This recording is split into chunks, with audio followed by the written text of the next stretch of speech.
मोची और व्यापारी की कहानी। एक समय की बात है, एक शहर में एक गरीब मोची और एक अमीर व्यापारी पड़ोसी थे।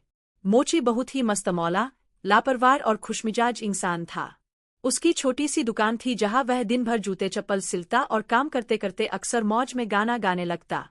उसे रात में चैन की नींद आती थी और वह बिल्कुल निश्चिंत जीवन जीता था। दूसरी ओर व्यापारी बहुत धनी था, लेकिन हमेशा चिंतित और परेशान रहता था। उसे रात को ठीक से नींद भी नहीं आती थी, क्योंकि उसे हमेशा अपने पैसों और संपत्ति की चिंता सताती रहती थी। एक दिन व्यापारी ने मोची की मस्ती और खुशी देखकर उसे अपने घर बुलाया। व्यापारी ने मोची को 5,000 रुपये दिए और कहा, ये पैसे तुम रख लो। ये तुम्हारे ऐस, तुम्हें इन्हें लौटाने की जरूरत नहीं है। इतने सारे पैसे पाकर मोची पहले तो बहुत खुश हुआ। उसने सोचा कि अब उसकी गरीबी दूर हो जाएगी। लेकिन जल्दी ही इन पैसों ने उसके शांतिपूर्ण और निश्चिंत जीवन में खलल पैदा कर दिया।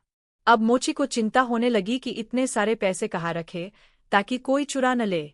वह अब पहले की तरह खुश होकर गाना नहीं गाता था। रात को वह ठीक से सो नहीं पाता था। जरा सी आहन पर उसकी नींद खुल जाती थी। वह बार बार उठकर देखता था कि पैसे सुरक्षित है या नहीं। दूसरे दिन बड़े सवेरे मोची अपने धनी पड़ोसी के घर पहुंचा। उसने व्यापारी को वे 5,000 रुपये लौटाते हुए हाथ जोड़कर कहा, सेन जी, मेहरबानी करके आप अपना यह पैसा वापस ले लीजिए। इन पैसों ने तो मेरी रात की नींद हराम कर दी। मेरी वह पुरानी गरीबी ही अच्छी थी, जहां मैं निश्चिंत होकर सोता था। आपकी दौलत ने मेरी सुख शांति छीन ली है। व्यापारी ने मोची की बात सुनी और मुस्कुराया। उसे यह एहसास हुआ कि सच्ची दौलत केवल पैसा नहीं है, बल्कि मन की शांति और संतोष है। कहानी से सीख, मोरल ऑफ द स्टोरी। सच्ची दौलत सोने चांदी या पैसों में नहीं, बल्कि शांति, संतोष और खुशी में होती है।